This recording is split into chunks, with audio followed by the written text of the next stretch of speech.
Jerome, what an awesome day for you. I still can't believe, though, that you missed having your family there for the phone call from the Hockey Hall of Fame. How on earth did that happen?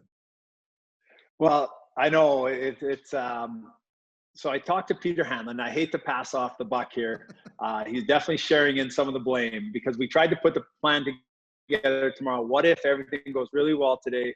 When should we be available? And he said, okay, I know you're in BC time, Pacific, probably around 1:32. That'd give you some good time. So I said, okay, well, this morning came and I talked to my family. My wife's parents are in town.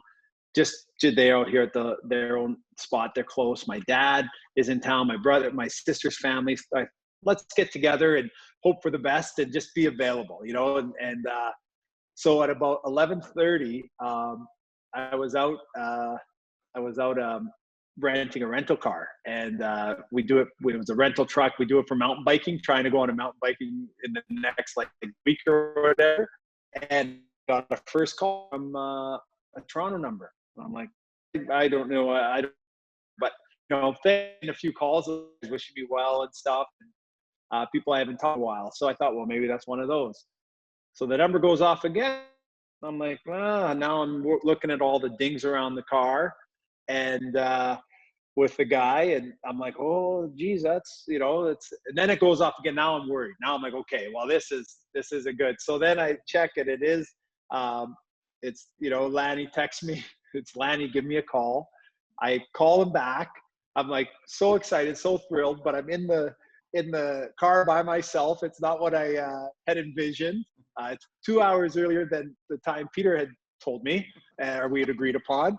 So it was a way different experience on that end. It was still really, really cool. And, my family is over, they're over now and stuff. And, but it wasn't how I had envisioned it. And, but, in fairness, my wife, the other day, she goes, well, my parents wanted to go pickleballing on Wednesday. And I said, oh, Wednesday, that could be a big day. She's like, oh, do we need to be there? I'm like, oh my gosh, please, this could be. So she didn't want to be there. It wasn't that big a deal anyway. So for her, but the kids, it is. And it is a big deal, but that moment, you know what I mean? So Yes. I guess it wasn't meant to be, but it was awesome. And it was huge, a huge thrill. And it was amazing. What's the old line? It takes a village, right? For all of us to get to where we want to go, it takes a village. And I'm just wondering, Jerome, when you did get home and you saw everybody there, all your family, your parents, your kids, your wife, that moment where you can say, "I'm in." What was that moment like? Yeah, really the drive home, after when I did call my dad, I called my mom, I called my wife. It really is so hard to put into words. It's something that it's hard to believe that actually, in the Hall of Fame, it's something that as a kid you'd say, I just dreamt to be in the NHL and work hard, and that was an amazing accomplishment. And then once you break in, you just want to prove you belong and you just want to stay and get another contract and be a part of it. And all of a sudden their career starts going together. And it was, but I think it really does. It makes you so reflective and appreciate how many people, family that helped me, how many, coaches and minor hockey and teammates in minor hockey and the pros and junior getting ready for the pros and Kamloops and getting to play with that great team that I got to play with there with a group of professionals that were, most of them were a little bit older than me, that were going on to the NHL and helping me prepare. And once you get to the NHL and all the great players you have to play with to have success and passers that, look for me, go over, find this spot, and they have the skill to make the plays, beat a guy and find you wide open, and it really does. It makes you appreciate it, and it's such a great game. I love the game of hockey. It's obviously been very, very good to me, and so many memories and friendships. But it does. It's such a cool thing to be part of a team game like hockey, and makes you appreciate it and know that been extremely blessed. And it's not, oh man, I did this, I did that. No. I know all the way along. It makes you think about how you had to be so fortunate and so blessed with help in different ways at different times. You know, everybody has a Jarome Iginla story. You were a very popular player, but I love one story you told me when you guys played for the Stanley Cup before that series started in 2004, and that was the one about how you almost slept in your first game against Wayne Gretzky. It remains my favorite Jarome Iginla story. So if you could share that with the viewers, I think that's such a great story. Well, I guess that's fitting, right? I missed this, and now you're reminding me of that. It's kind of fitting in with that phone call, right? So I was 19 years old, and we had pregame skate. And when I was younger, I loved to sleep. Mhm. I just loved to sleep, and I don't, you know, it was my rookie year in the NHL, and one of my favorite players, as most kids my age, as most hockey fans are, was Wayne Gretzky. And it was the first game we were at home, going to get to play against the Rangers.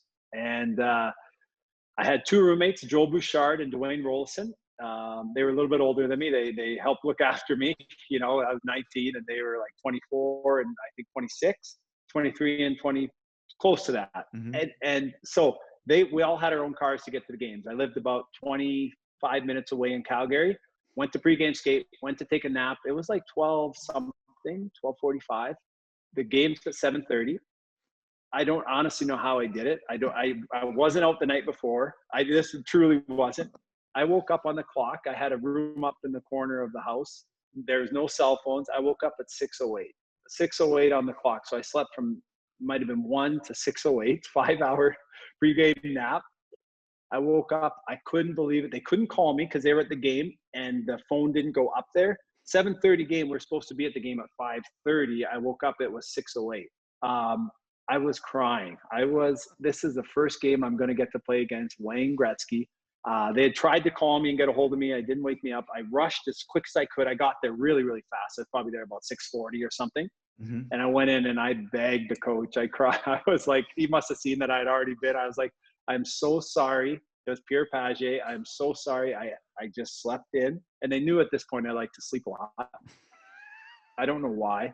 Um, but he was so nice. I was like, oh my God, I've never got to play against Gretzky. I didn't imagine he was going to let me play. And he's like, just go get dressed, or, you know, he let me play. And yeah, it was like, I got a picture in the basement against barely hitting Gretzky into the board, just kind of pinning him. And it was like, I would have been so devastated, and he let me play. It was so nice of him.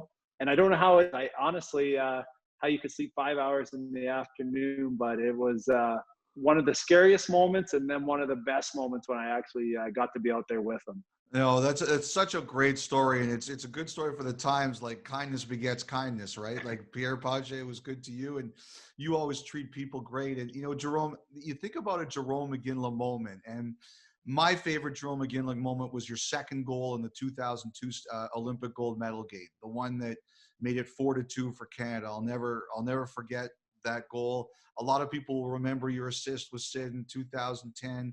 A lot of Calgary fans remember the shift in the 2004 Stanley Cup final.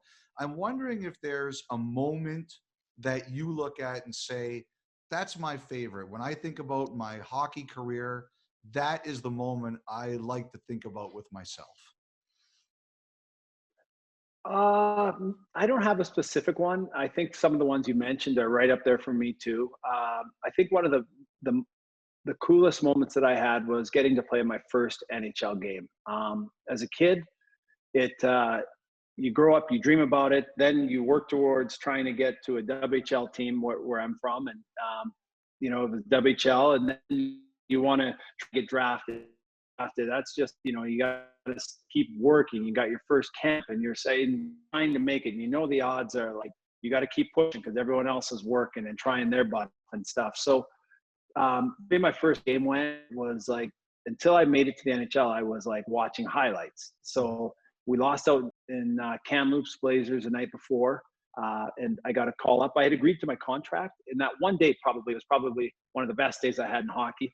Unfortunately, we lost out in junior the night before, but we went out as a group of players to, you know, the end of the year, kind of have a pop together and just kind of reminisce on everything and just hang out really. And the next morning I got a call, Donnie, me and my agent, he he had agreed to the deal with Calgary before, but we weren't going to sign it till after the WHL playoffs, and they were over. So he said, "Okay, you're going to go to Calgary." I talked to Al, coach, "You're going to Calgary. There's an afternoon game tomorrow, but you're not going to play. You sign your deal, and you can go in there with the team."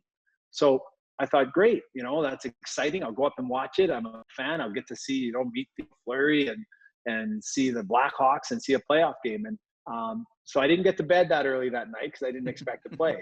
But I flew up the next morning, bright and early. And so once I got off the plane, I went straight to Al Coates' office to sign my first contract. And then he's like, "Okay, you're playing." So then I went down. I was like, "Oh, okay, great. Awesome. I can't turn down a game, even though I hadn't quite prepared as I probably would have."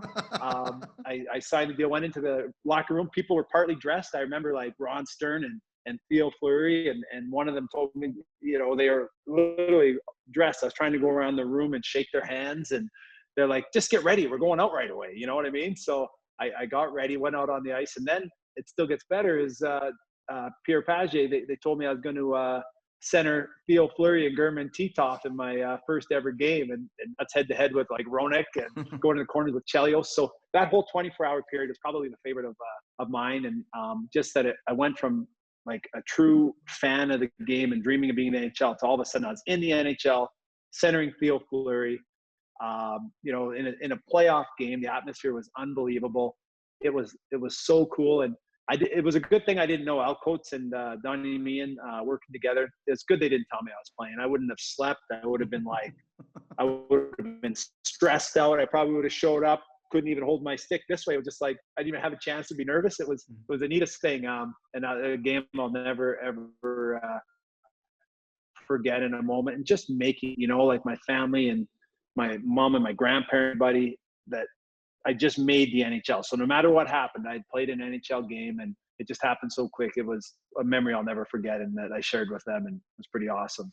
That is awesome. So just a final one for you, Jarome. Is there any particular message or text or note you got today? Either someone, "I can't believe this person's reaching out to me," or a particularly special, funny, or touching note that you got today that really stood out to you? I got some nice ones. I haven't had much of a chance to read them. I'm really I appreciate the guys reaching out, and different coaches and teammates and trainer staff, and it's awesome. It really does mean a lot, and it brings back a ton of memories. And each guy you can kind of see, it puts you back into place, and you realize how much of an impact they had on my life. And even guys, like they're a teammate, and you think, "Oh, okay, it's a year or two," but we spend a lot of time together, as you know, and that's dressing rooms, and that's planes, and that's wins and losses and emotions, and it sure brings a lot of that back. I don't have a specific one to reach in. I haven't really, to be honest, read most of them because part of what goes with it are these interviews, which is exciting to do, but I've been doing them straight. I'm in the same blue shirt. I look like I haven't moved from this spot, but it's fun, and soon enough, nobody's going to be wanting to do any interviews anymore. So it definitely take it. It goes. It's been a very special day, and just. But I do look forward to sitting back and getting a chance to look and get back to the different people, and I appreciate the support. On that note, I've got 36 more questions for you. Okay. No, you know what? No, Jarome, I know everybody here at Sportsnet. We're so thrilled for you. You earned it. You deserve it. What a great career. And enjoy the time with your family and your loved ones tonight, Jarome. Congratulations. It's a spectacular and well-deserved honor. Oh, thanks for having me. Thanks for everything over the years. It's been fun, and you have my number. So if you ever want to, I don't think I'll be doing too many interviews down the road. So you know where to find me.